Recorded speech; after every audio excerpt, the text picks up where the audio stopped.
Facing challenges and overcoming setbacks is part of doing business. Whether you have the expertise to survive them or not could mean the difference between success or failure. Welcome to We Are Women, featuring revealing conversations that provide invaluable insights into the success secrets of female masterminds. A must listen for every entrepreneurial woman. Now here's your host, Janine Vosper.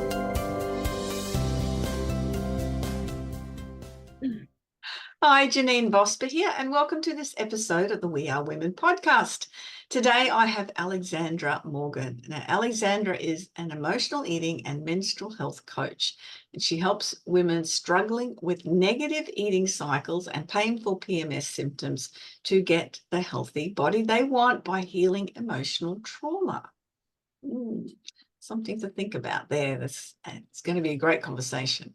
From leaving home at 15 to run from family destiny to moving countries at 22 to build a life for herself, she's no stranger with change and transformation. She knows what it's like to hate what is and yet not know how to do anything different. But she knows we have to make the first move to step up for ourselves and what is right. It's been her lifelong work so far to learn unlearn her hard exterior, own her femininity, embody true health, and take up space as a strong yet soft woman, a balance in a world that praises the masculine doing energy. That is a really interesting introduction, Alexandra. There's a lot in there just from that component of it. Welcome. Thank you for having me. So happy to be here. There's parts I want to break down in that. There's a lot in that. It certainly is. Run from family destiny. What does that mean? So that, I suppose, is my forte, but I was hyper aware as a child that I don't fit in here. I don't, I guess, condone what the people around me are doing. I'm here trying to become a person, yet I don't want to learn from the people that are supposed to teach me. And so just that family destiny that we are born into, and we, thank God I could see it for what it was. But maybe a lot of people, sometimes we can't, and there's still aspects of that I'm sure, I'm going to learn for eternity. But to recognize it and to not get caught up in the family destiny, becoming the product of our environment. That's an interesting statement, becoming the product of our environment, because a lot of people aren't aware that they can choose a different destiny than what is everyday doing. They can be as opposed to do, and I'm sure we're going to have a conversation about that as we go along. But it's that ability to observe, I think, is this, step outside and look in at your life and observe it as you would from a stranger's perspective and go, is this working? Is this not working? Is it something I want to participate in? At 15, that's a huge recognition. Yeah, well, I knew I did not get along with my mum from pretty much 3. I think when I started to get my own independence, that's when mum and I started having trouble. So energetically, I felt from a young age, I connected really well with my dad and not with my mum. And so there was a lot of stuff going on there around that. Do you think that was, and particularly when you were younger, energetically recognizing that it could be you and that's not what you wanted?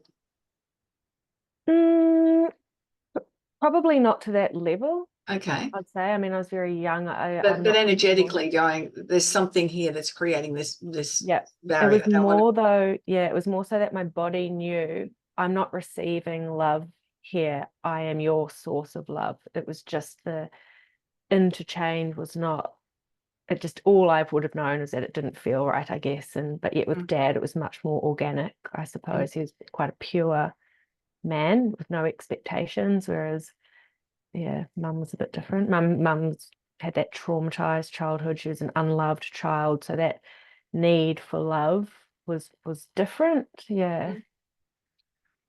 And I'm just reading something this morning, and along that line of, if you behave a certain way, or you achieve a certain thing, or you respond a certain way, then that's you'll be loved. Is that the sort of thing you're thinking? Yeah. Yeah, I would agree. Yeah. The Yeah. family of, my family in particular, they suppress their emotions with high achieving. So some people drink, some people eat, some people do whatever. There's also eating disorders. Obviously, this comes with the family destiny stuff as well. But for my family, it is the high achieving. So I know I hear people talk about it all the time, or we weren't allowed to relax, or relaxing is lazy, or always had to be doing something. So that kind of environment where, yeah, I was definitely not good enough. Mm. Yes, it's one thing doing it because it's a passion. I'm working with a 10-year-old at the moment on speaking, who wants to be school captain, and it's just amazing what she's doing, the tennis and dance and just high level of absolutely everything. But when I work with her, the parents aren't there, and I go, "Are you having fun?" And she's, "Oh, I love it. It's so good." So it's a different space, isn't it? Then and it was very genuine. It was just like, yeah, this is so cool. And that's a very different space than what you're talking about. Yeah, that sounds incredible. That's what Yeah. we want, isn't it? Oh, it's quite amazing that I'm inspired by her. Wow. She's 10 years old. It's incredible. What you actually was to step up for ourselves and what is right. What does that mean for you? It's depends probably what age we are, but as far as what I'm doing in my business, it's just being a woman. Um, when it comes to the female cycle or the menstrual cycle, I mean, I'm not sure, I can't remember what part I put that in the intro, but when it comes to the menstrual cycle, we're not talking up for ourselves. We might not even be taking care of ourselves properly because of the shame around the female cycle. It's pretty complex, even in how it shows up in relationships and business. And I remember in a masculine industry that I was in, and everyone gets half an hour for lunch, and we're trying to squeeze in some food, and we've got all other things when you're on your period, and trying to fit all this into, we're rushing around, and yeah, just being able to do what we need and stand up for ourselves. That's a really interesting point about the shame part of it. I know in some countries, when I mean, they've got, for women, when they've got their periods, they've got really negative terminology for it also, but it's been the girls can't go to school, or there's a whole lot of women can't participate in society. They've got to be locked away during that period of time. And it's no wonder that something as natural as it is, and needs to be seen as natural it is, because that gives women the capacity to carry children, is that it's the word shame comes up. Shame and confusion, and even that we're perceived as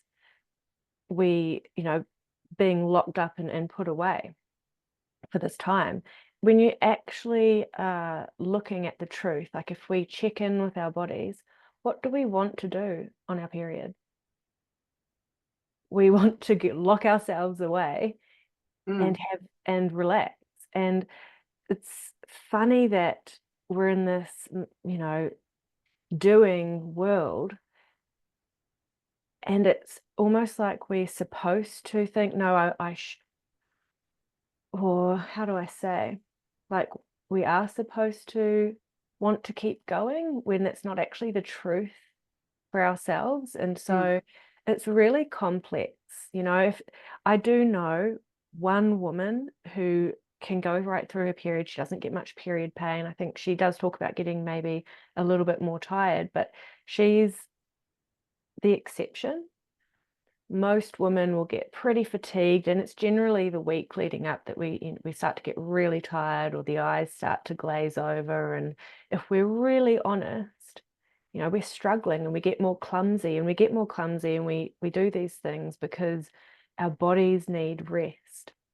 Now, this is just part of being a woman, and it's a huge ignored piece because we're expected now that we should be able to achieve like men.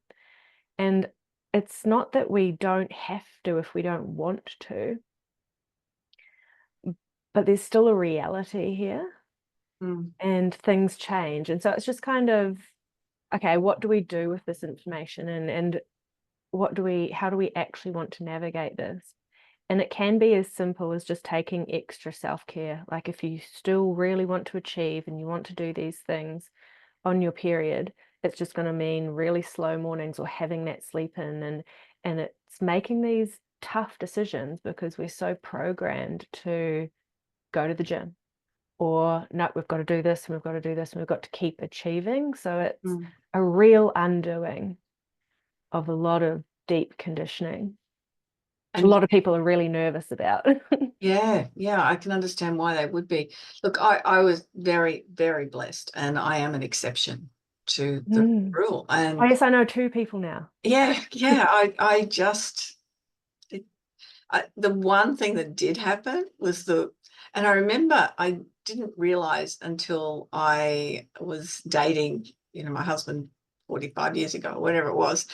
And once a month we'd have this big fight, and it was me that caused it. It was me that was just, the moods would change, the hormones change. And then I started to figure out the regularity of those fights and realized that I wasn't behaving as I would normally behave, and I needed to be aware of it, not instigate something that it would cause an issue. And over time I got better at it. I think that was my thing. But yes, I was very, very blessed without any period pains or anything and not the fatigue or that I can remember. And that's part of it, I suppose. What can I remember? And then going through menopause, other than a few hots, waking up in the middle of the night hot and sweaty, which is very convenient in winter when you want to get up and pee, that was all. And it just went, oh, hang on, I haven't had them for a year. And I remember reading something from a doctor saying if one part was the periods were easy, then often, not a rule, but often that transition is easy as well. So I'm just thankful, really, really thankful that, and my sister did not have the same journey. And I know so many women that it's a real struggle. So that's why, is this part of your own story as well? Is this why you've got in this space? 100%. Yeah. By a couple of years ago, my periods got to the point where they were excruciating. But I want to point out that pain can be quite a broad term as well, I suppose. I could clarify that a little bit, because pain for you and pain for me can be 2 different things. Like I might experience physical pains in my stomach, but for you or for someone else, like your pains, you were experiencing painful troubles with your husband once a month. And so it's whatever and that's a symptom. So the symptoms for the menstrual cycle can be so broad. It can be the anxiety, the depression, the ups and downs, and it's what I'm finding so powerful, and my clients are just loving it, is that knowledge. And it comes back to the knowledge is power thing again. We understand what we're going to be experiencing. So what you were experiencing was that 1 to 2 weeks in the lead up to the period, and we become hyper focused. Our whole brain chemistry changes. We become hyper focused. We go bang, bang, bang with our tasks. We're getting stuff done. We're reorganizing the house. We're nesting. Like we're power woman.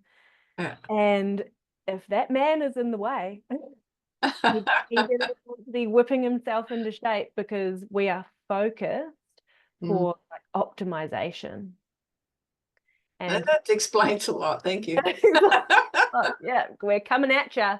So it's and like I say to my husband, we know this is a great time to go away. If Yeah. you are gonna go and do something, do it at this time of the month. Like we really can, as a business owner, we can optimize our lives to feel amazing and get the most out of life with understanding what to do and when. Because yeah, it's quite important. It's fun. Well, it's fun. It's fun. Yeah. It's a way more empowering, fun way to run it.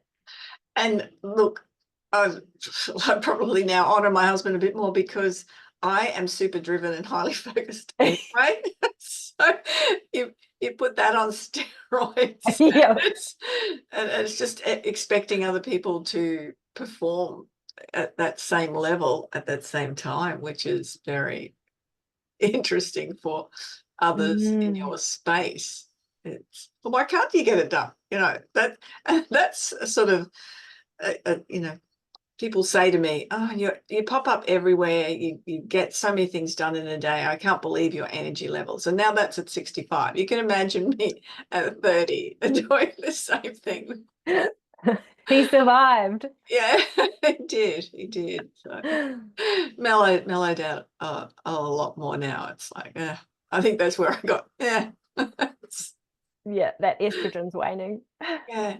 And not taking over what you're saying, but another thing that for me that worked is finding alternatives to places to put my direction or energy. I do energy work as well. So, doing circle work for many years and things where it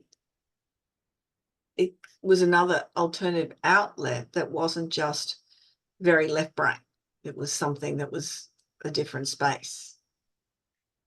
Yeah, 100%. And it can be a distraction. So because we are so focused, thank goodness, like if you've got a business, if you've got a passion, if you've got something, if you can guard your space a wee bit and get that focus time, and you haven't got someone pestering you, or you get that distraction out of your way, you can move mountains, which is like what you've done. Absolutely. And it's the boundaries and that kind of thing, focusing on self. And for a lot of women, or for some women, where this can become an issue is codependency. So I take it you've maybe had no problems, being an independent businesswoman, you're probably doing your own thing and having your own space, and it's probably not an issue. That's an assumption. Yeah, look, codependency popped up years ago, and that was more to do with my parents, which was a really interesting concept. And when it was defined, and I could then observe. And I think that's the power in anything, isn't it, Alexandra? Is to be able to recognize something and then observe it. Because if you observe it, then you can adapt or change or modify. But it's that observation that's important. Yeah, agreed. Yeah, that codependency was it came up as a word. Well, again, it was doing the energy work, and I went, I don't know what that means. And what my youngest son had broken his ankle, and we were at the hospital getting the plaster off and doing a checkup, and we were there for quite a while. And I am an avid reader, and I had a book with me, and the book was all about codependency. So the word popped up in a couple of times in the 1 week, and I went, thank you very much. I got the message now. I'm going to read the book. And it was a great learning as to that level of independence and when changing values as we do throughout our lives, my highest value is independence. So I know that now. But it's part of learning. It's part of learning everything. It's for people like, who are listening to this podcast or picking up a book, or we have to be continually learning if we want to be able to change and adapt and apply those learnings to have more success. And learning about yourself and health as you do with people, that would be, I imagine you've got some amazing stories. The journey's never ending, isn't it? But it's exciting. I guess it's getting people over the line of, and I'd say most of your audience is well and truly over that line, but of not fearing change or not fearing the realizations. I went through, I think when we first start having realizations, we probably go through a lot, and then they start to be less maybe over time. But I've had huge stages in my life where I've just had boom, realization, and so many realizations, especially when your childhood was that you were trying to understand what is right and what is the truth, and okay, how am I going to show up in this world? You're just like, oh, that's not true, and oh wow, like, no, I don't want to be like that, and that's what you think of me, and constantly not fearing that and just letting it come through and allowing that to make a change. And that process is fun and exciting, but and to when you can accept it, cool, what's next? Like, I don't want to be this thing that I don't want to be. Like, let's figure it out. Yeah. And if you are in a space where you're trying to find distractions that will fulfill your life because of, unhappiness and depression, then you're looking without rather than looking within, aren't you? 100%. And sometimes we don't know that we're even doing it. It's like, okay, maybe I've got this skill set. I don't think I can do anything else. Or I feel stuck, or I'm in this relationship. What do I do? And yeah, just might think there's no other option. And I know in the information you sent me, you said you didn't think there was such a thing as depression. So that's going to be controversial. That's going very. It is. It's going. People going, what? Explain what you mean. Now, I am not a psychologist. I'm not a doctor. This came into my mind when I was driving a truck. So I'll just give you some context. Yeah. No, I don't believe in depression. I believe depression is a thing, but I believe it's just a reaction to an environment that we can change. So I'm not, I have not studied clinical depression. I understand that's like a chemical thing. I'd love to explore that just with food, although I'm sure people are exploring that. I know that as humans, we're made up with all kinds of imperfections, and I understand that. But for the vast majority of people that are just suffering with depression, I think, yes, it's environmental, which is probably not a groundbreaking discovery. Oh, I know I've had so many people say to me, I've got this great life and, good partner, the kids are good, everything's going well, I'm in a nice house, and I feel depressed. Yeah. So that's what you're saying is there's a fabulous book called Happy for No Reason by Marcia Smirnoff, and I would recommend that as a reading for people. And it is part of what we're talking about, is that happiness is a choice. And we have a set level of happiness within us, which we can change. But a lot of people are looking for something outside. Oh, I'll be happy when I lose 5 kilos, or I will be happy when I win the lotto. It's putting it outside rather than, and everything you're talking about is that self-examination and allowing self, isn't it? Yeah, and that's exactly how I grew up. My parents would do up, sell houses. It was, we have the house and we're keeping up with the Joneses. We weren't rich by any means, but every focus and every penny went on the house. and how we appear. And what was on the inside of that house was unsavory. Mm. So it's not the things. I think as a collective, we all understand that now. It's not the things, but it's who are you? How do you show up? What do people really think? How do people even know you? So, and that's just going from what I was looking at. So it's so much deeper than that. There's so much more. A car, a house, the garden, things being in its place is not going to be what gives you internal happiness.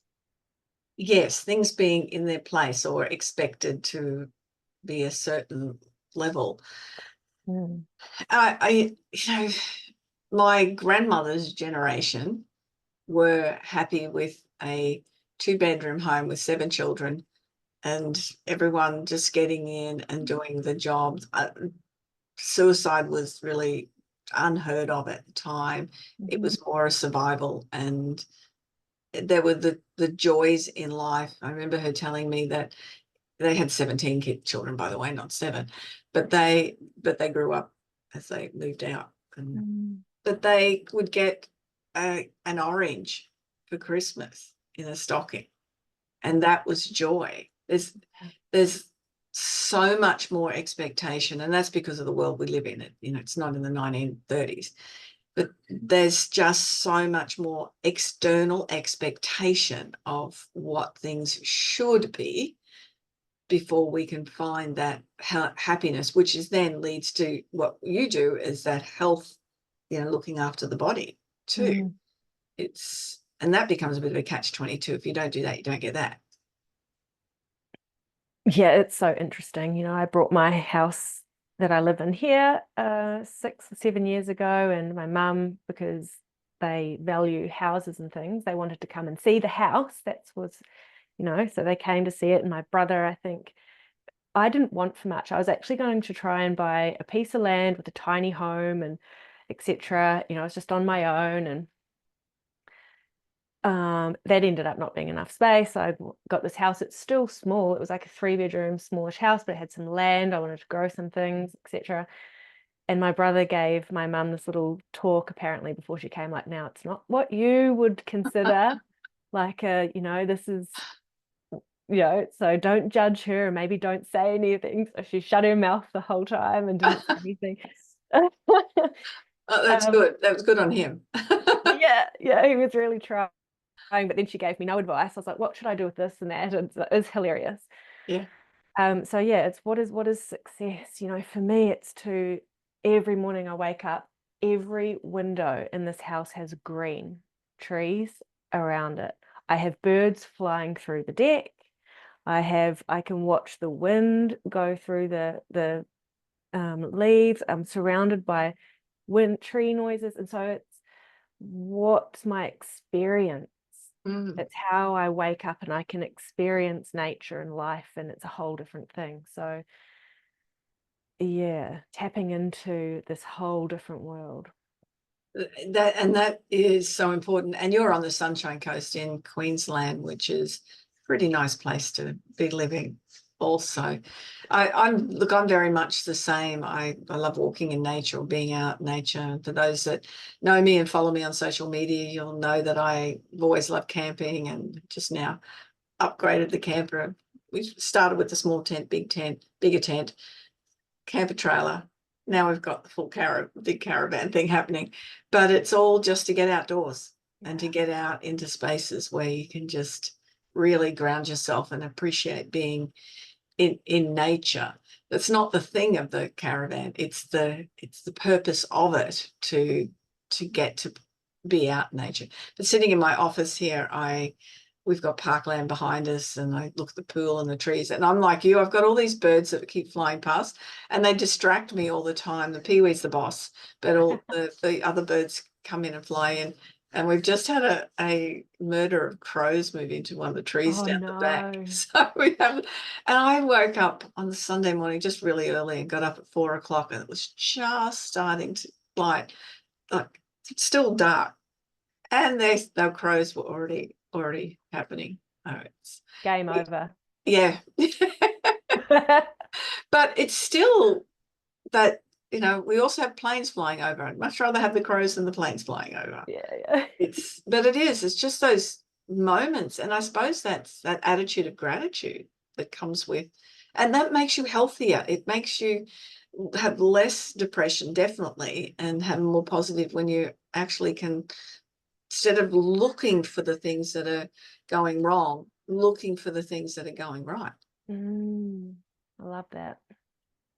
Looking for the green lights. I always do this, but people drive along and they get somewhere. Oh, I got all these red lights, to get here. Now I'm running late. Whereas rarely people will go, oh, I got every green light, and now it worked really well. I'm here early. Nobody will ever comment on that, and it's the green lights in life that we need to be noticing. Yeah, 100%. What I like to do is look for the opportunity, and I guess I've always done it, but it especially helps being a business owner, because every red light for me is an opportunity to just sit and be. So yeah, it depends. It's a mindset, isn't it?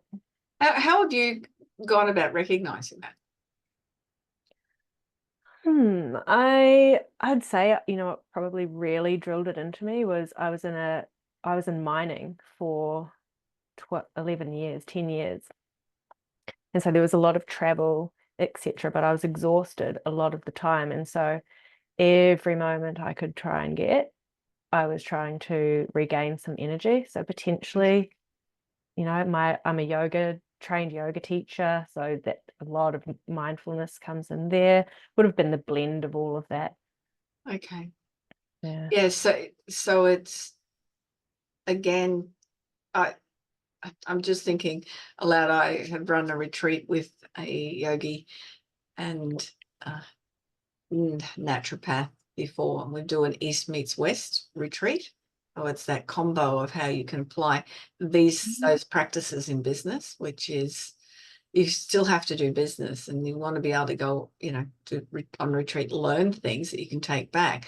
But then how can you apply them so that they're not overwhelming, which is what you're talking about. We haven't done that for a couple of years, but it was a wonderful experience for people, because you need the downtime. And anyone listening that doesn't do the downtime, then I put up a post today, or read a post. I read a post today. It was a story one, and it was about a elderly man dying, and his mother, the neighbor mother, ringing the son and saying that the neighbor died. And he said, oh, I don't really remember. I thought he'd already passed. And she said, no, remember how he would spend time with you once your dad had gone. And then the son started remembering, yes, he helped me carpentry. And he came back for the funeral. And then he said there was always this box that this man said was his most valuable asset. And it sat on his desk, and when they were in the house, it wasn't there. And he said, oh, he kept asking him as a kid and a young adult, what's in the box? What's your most valuable asset? Anyway, this man returns home, and there's this package there for him, and it's the box. And inside the box is a beautiful watch. And because the most precious thing is time. And it is. I mean, now at my age, I'm sort of going, well, 65, I plan on 125, so there's another 60 years. But what can I do to make the most of that time? And again, I know sort of on my epitaph, well, she didn't miss out on a thing. It's probably what I want on there. But it's not just filling time, it's being, isn't it? That's what you're talking about. Absolutely. And it's a focus thing. I have to tell you too, I did laugh. I thought you were going to say the man box. Like that would be a treat. Yeah, it's a focus. All I can say is really it's a mindset. I would love to maybe do something on this, because it's at the forefront of my mind. I love my business and I love working. And even when I was an employee, and it was a focus. I was always like, how can I optimize this? Or how can I optimize myself for this? And I just knew what I needed. I knew if I need, like for me personally, and I know this goes for most people, to stop and shut my eyes for 10 minutes and breathe is a recharge. Mm. So, I mean, we know this, the research is out there, but it's still not it's almost still not acceptable because it's perceived as lazy or it's perceived as doing nothing. And that still might come from a lot of the programming of not being allowed to do this stuff as children, etc., but still in business, given I'm not working in corporate. But there's still this kind of thing in business that you just, look like you're busy, even if you're doing nothing. Mm. And that just burns out your system. So yeah, I mean, I'd love to change that in business. And it's not just business, because that's the perception, social media, you look at everyone else and they're doing so much and they're achieving so much. And we know most of that is false. It's not really what's happening in people's lives. But we hold ourselves to account then if we can't be and achieve and as everyone else is doing. It's that judgment that we're constantly putting on ourselves. And how can we shift that? There's two sides of it. And like for one of my second points today is looking fun.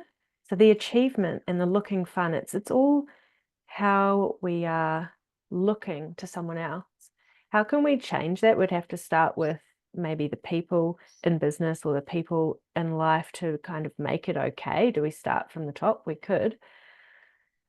But as far as social media, etc., it's about, it's very outward, isn't it?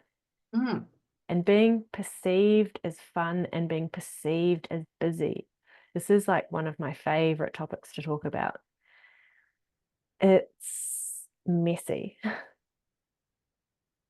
first step is to just not take part in it. For me, this sounds easy because I guess I was programmed from a young age to be okay with being disconnected from the family around me. I knew they were this very outward focus. They knew that people perceived as having a house and this and a pool and etc. as being acceptable to society. So my family knew that. I knew that I didn't think my family were very nice people. And so I was, I guess, programmed from a young age to know that I'm okay with being alone, knowing that I don't really want to be a part of that over there. So for me, I guess it's quite easy to go, I don't need to be perceived as fun. I don't need to be perceived as busy. I know what I'm doing. It's the trust in yourself. The judgment then, from families, especially where there's strong cultural ties, to go, this is not acceptable. I need to remove myself from this space. I work with a lot of people from different cultures, and that's impossible. It's perceived it's impossible for them because they don't want to lose their family. They don't want to lose that connection with their family. But even though they know it is really detrimental to their emotional and physical health. Yeah, exactly. What's the level to which you're willing to abandon yourself? Because that's the decision you're now having to make. You can fit in, but you have to abandon yourself to fit in, because where's the middle ground? It's really hard to do both. Maybe some people can. Maybe some people can be one thing to their family and another thing to themselves. But from a very young age, when you're trying to make sense of the world, that's rather difficult. So I guess at the start, there is a decision that has to be made. And how does that feel? How does that feel within your body to be, I guess, signing up to this world that you maybe don't want to be a part of? I think one of the things that helped me a lot was accepting that the other people are doing the best they can with the skills that they've got, Mhm. and going, well, that's the best they can do. And I would then put up my invisible barrier to protect me emotionally. I don't need to do it. Also, I still do it on airplanes now, and I flew down to Sydney with my 11-year-old grandson, and I taught him to put up a barrier just to make sure that there's no other sickness or energy or something to.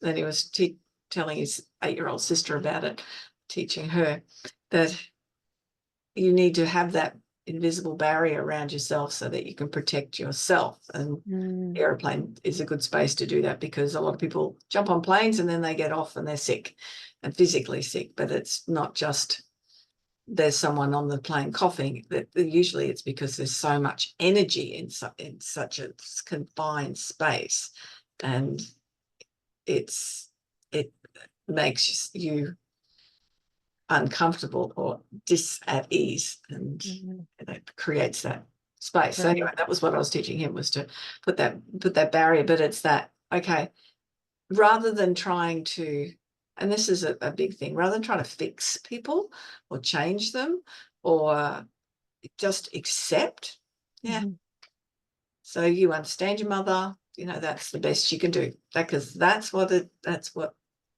comes across. That's it. Yeah, 100%. Agreed. It took me a long time to, and I've definitely not mastered it when it comes to family. They're the hardest ones to. Yeah, I chose to move country. But yeah, with other people, yeah, that's a beautiful thing to be teaching your children. How incredible. Yeah, well, it's working on it. It's coming in from a few different sides with different stories as well, baggage on other sides. So we're just sort of focus on what you can do with grandchildren. They're not yours. They're only on loan to you when they're with you.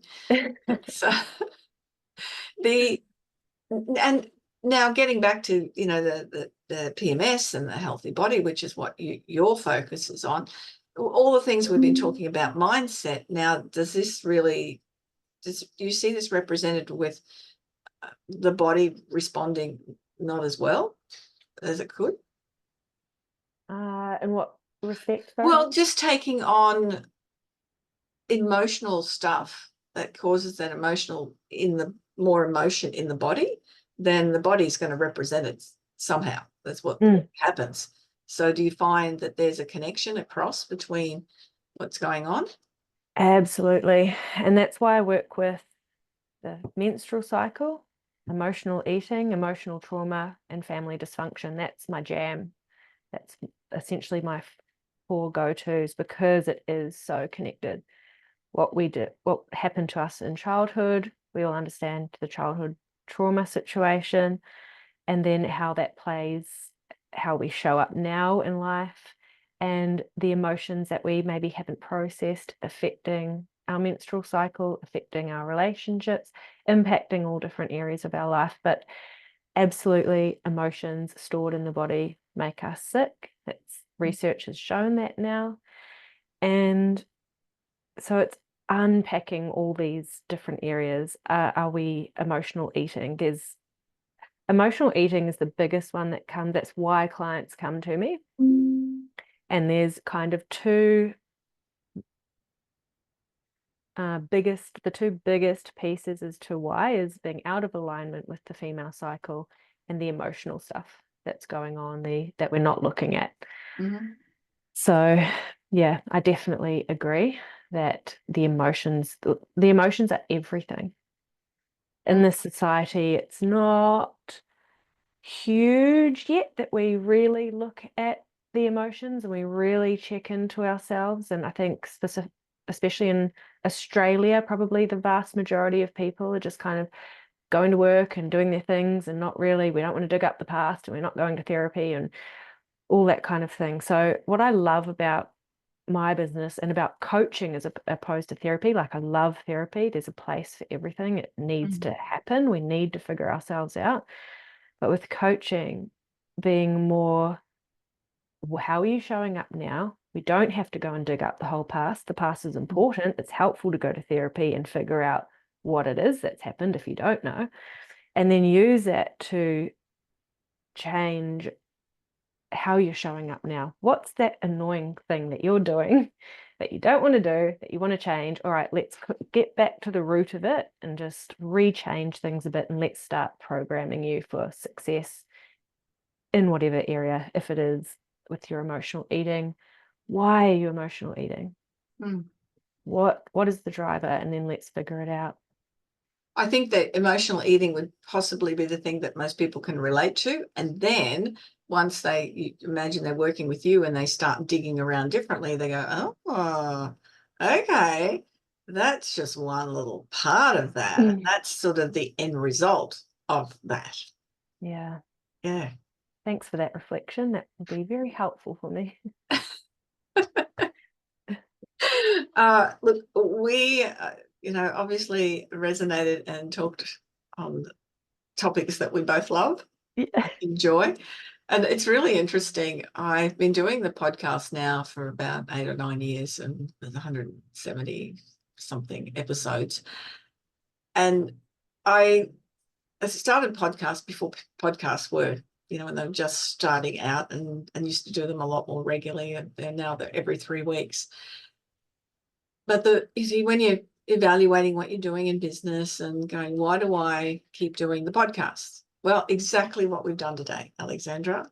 I love the conversations. I find that the women that I interview, like yourself, have so much to offer and give but the conversations fill me as well. And hence why I think the We Are Women podcast will be going on for another 175 episodes. I'm sorry, I know it's selfish, but it's all about me. No, it's not. It's about what the listeners get out of it. And I really appreciate what you've been able to share. We usually do 3 takeaways. What can you provide for the takeaways? So people go, that's what I'll particularly remember. So point 1 is that we eat, think, move, and in turn have to treat ourselves differently to men. So our brain chemistry changes every month. We're different people at different stages of the month.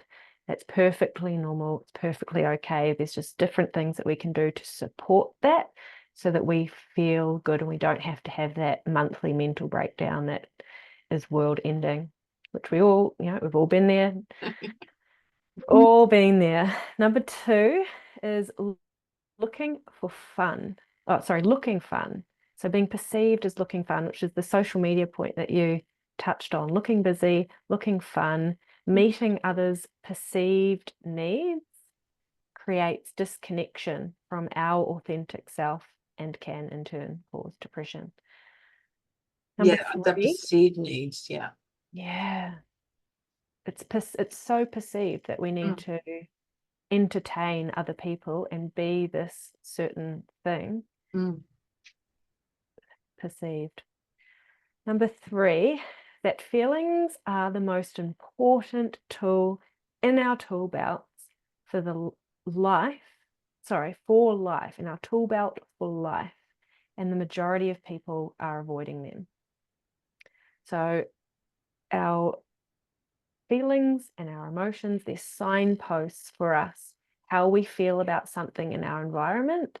That is now information. Is that something that we need to change? Is that something good? So all of feelings are is information that empower us to do something, and we don't need to fear that doing something. We can absolutely do the things that need to be done to create whatever it is that we want to create, the healthy body or the life that we want.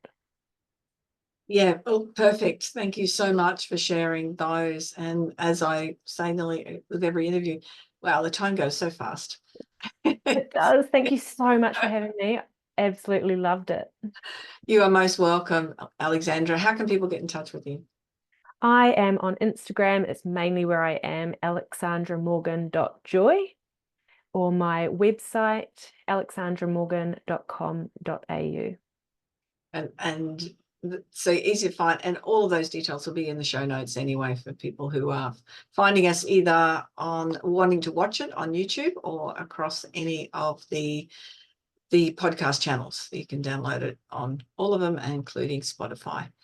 Thank you so much. And that's another episode of the We Are Women podcast. Remember, if you've got any questions or you're wondering about what you can do with your life or your business, then please go to JanineVosper.com and book a complimentary strategy call. I'd love to assist you in achieving the results that you want in life.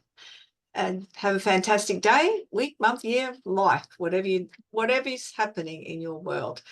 And look forward to you joining us next time on the We Are Women podcast. Bye-bye for now. So, do you feel stuck in a rut in business? Visit speechperfect.com.au and download Janine's free ebook to avoid the 5 most common stumbling blocks women face in business. It's jam-packed full of tips to overcome the barriers that could be holding you back from the success that you dream your business will be. We would love you to leave a review of today's episode and share this podcast with other women in need of entrepreneurial inspiration. Subscribe to the next episode now and join the We Are Women community.